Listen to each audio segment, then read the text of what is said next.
একটা সুখী দাম্পত্য জীবনের জন্য স্ত্রীর 2 নাম্বার দায়িত্ব হচ্ছে স্বামীকে ইন্সপায়ার করা, স্বামীকে সাহস যোগানো, পিছন থেকে ড্রাইভিং পুশের মতো কাজ করা। কারণ স্বামীকে যখন স্ত্রী সাহস যোগায়, স্বামীর সাহস বেড়ে যায়, ঠিক কিনা? করোনার আয়াত যখন নাজিল হলো, আল্লাহ রাসূল সাল্লাল্লাহু আলাইহি ওয়াসাল্লাম ভয় পেয়ে গেলেন। বিষ্ণু ঈসা ইসলামের হৃদয় কাঁপতে আরম্ভ করলো।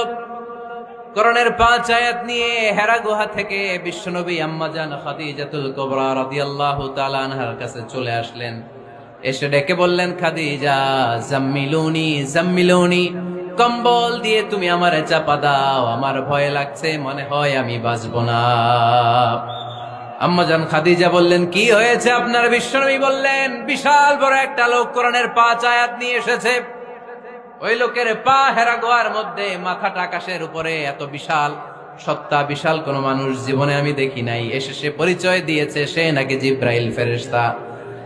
বিশ্বনবী বললেন, মনে হয় আমি বাঁচবো না, আমার জ্বর চলে এসেছে, আমার হৃদয়ের মধ্যে কাঁপুনি শুরু হয়েছে, তুমি আমারে কম্বল দিয়ে চাপা দাও।